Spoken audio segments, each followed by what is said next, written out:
E o mundo tá esquisito, né, Daniel? Da última vez que a gente conversou, a gente ainda não tinha, apesar de eu já ter falado sobre esse assunto com outras vezes aqui com outros caras, Legal. o Trump ainda não tinha decidido que ia taxar o Brasil em 50%, né? Tava uma taxinha de 10% só. Tava leve ali. A gente tava inclusive ali meio na moita, esperando ver o que ia acontecer e tal. Mas essa decisão tem umas 2 semanas, alguma coisa assim, por aí, né? 2 semanas e meia. Foi no dia seguinte lá do evento dos BRICS lá no Rio. Foi. Parece que foi uma resposta já, né? Então, aí teve a carta que ele mandou, que aparentemente é uma carta meio genérica que ele mandou para todo mundo. Inclusive, ele diz na carta que a gente tem déficit com os Estados Unidos. Na balança comercial, ele usou esse argumento. E ele menciona Bolsonaro, ele menciona uma porrada de coisa ali. E aí, antes da gente começar aqui, cara, eu tava te perguntando se tu acha que o Eduardo Bolsonaro tem alguma coisa a ver com isso mesmo. Tá. Mas eu acho que a tese principal é retaliação pela existência dos BRICS e pelo que eles estão propondo de uma forma geral, né? Inclusive, aí tá o Lula falando de uma possível desdolarização ou fazer negócios com uma outra moeda e tal. Mas vamos lá. Esses 50% de taxa do Trump tá rolando, pelo menos, a gente já viu aí em outras coisas que ele falou, que os caras ficam sacaneando. Existe uma sigla chamada TACO, que é o Trump Always Chickens Out, né? Mas como é que você enxerga isso daí? Sim. Porque assim, eu te perguntei, cara, vai piorar, vai melhorar? E tu falou, cara, a Bíblia falou que vai piorar. E o que a gente vê, né? Parece que tá piorando. Então, assim, eu creio que o Trump tava doido para arrumar encrenca com o Brasil e tava arrumando um motivo. E eu acho que caiu como uma luva para ele. Porque eu acho que a ideia é o seguinte: primeiro, eles precisam dos nossos recursos naturais. Eles tentaram sugar os recursos lá em sentido leste-oeste, na Ucrânia, na Rússia, não conseguiram. Então agora ele está no eixo norte-sul. Primeiro ele olhou, Canadá, tem gás pra caramba, petróleo, vira o 51º estado. Olhou pra Groenlândia, que a gente aqui no Brasil olha a Groenlândia e fala, cara, é só gelo. Tem nada. Recurso natural pra caramba. E depois de olhar pro norte, ele agora tá olhando pro sul. Porque, cara, você pega um dado, Eric Schmidt, que é o CEO do Google, ele tá muito nativa, dando palestra e tal, e ele falou: daqui a alguns anos, 99% da energia global será consumida pela inteligência artificial. Então virou uma corrida por energia. Energia é coisa que a gente tem pra caramba, né? Se ele consegue emplacar no ano que vem aqui um chapa dele, fica muito mais fácil dele mamar na nossa energia aí. Então, eu creio que ele já estava bolando alguma coisa, talvez para gerar uma instabilidade no Brasil, para a população ou ficar insatisfeita querendo mudança, né? Porque quando pega no bolso o cara começa a querer mudança, ou a ideia é todo mundo pensar assim, cara, a gente tem uma gestão que não é amiga do Trump, olha o problema. Se botar um amigão dele, resolve. O cara partir por tudo ou nada, falar, meu irmão, se isso resolve, ok. Eu tenho a impressão que faz parte de uma estratégia nesse sentido. E eu acho que quando a gente chega perto de um ano de disputa assim, por cargos de poder, tudo que acontece dentro do país tem a ver com isso. Então, às vezes, ele já está olhando para a disputa do ano que vem, que se eu não estou enganado, dia 4 de outubro.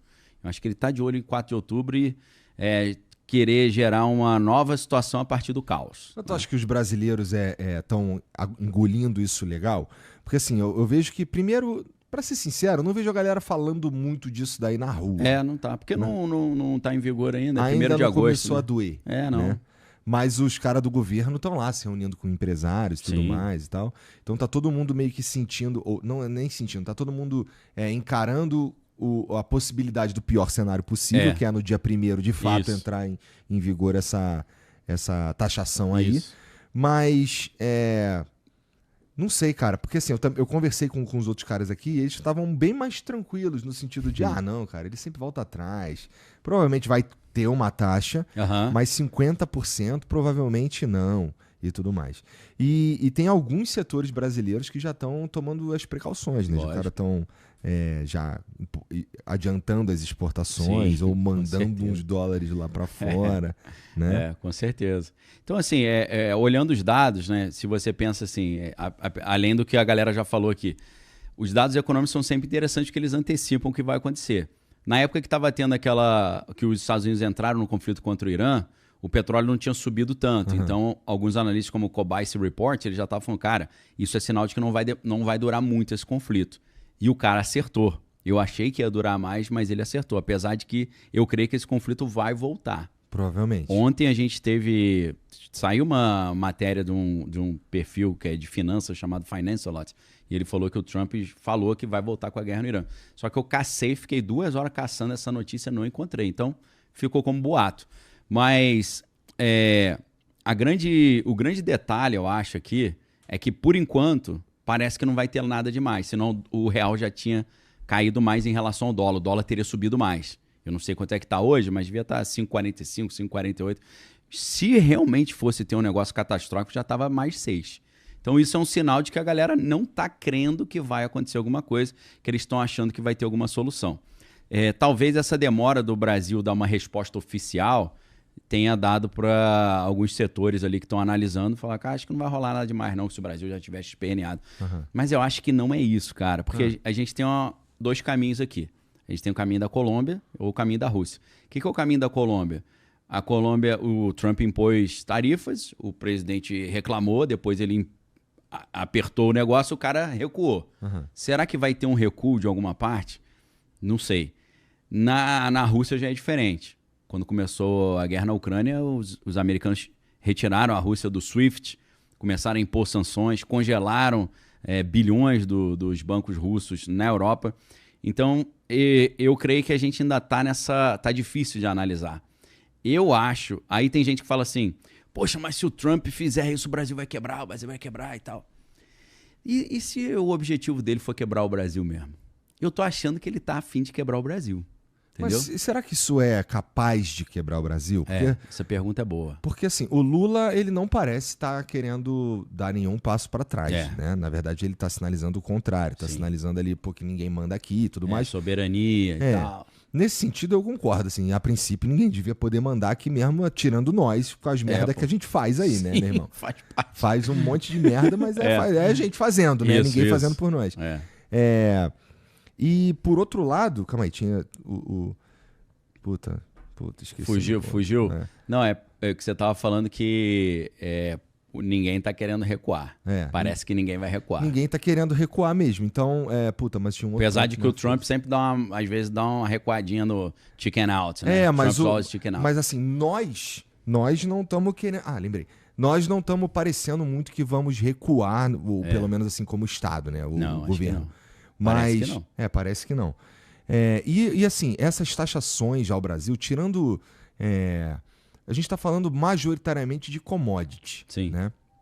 Tirando, sei lá, Embraer, que tinha uns acordos para vender uns aviões para lá. Pega pesado para eles. Mas a gente provavelmente encontrará novos mercados. Assim. A gente pode, se essa taxa se realizar, a gente pode ter ali um momento de uma galera ir para o espaço mesmo, assim, pode ter uma galera que vai quebrar, né, provavelmente. Primeiro impacto, né? Mas em algum momento a gente se reorganiza. Sim, né? Tem uma saída aí. Quebrar o Brasil... Tem uma saída. Eu não sei se ele consegue. É mais difícil. Mas, por exemplo, o cenário do Brasil quebrar...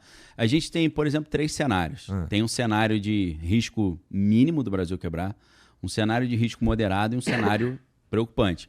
No cenário preocupante, o Brasil os americanos iam insistir nessas taxas, o Brasil ia deixar de exportar para os Estados Unidos e ia exportar para os seus amigos dos BRICS, principalmente a China. E se, porventura, num pior cenário total, o Brasil for retirado do SWIFT, que é o sistema de pagamento internacional, e o Brasil tiver com dificuldade de contrair empréstimo internacional, ficar isolado...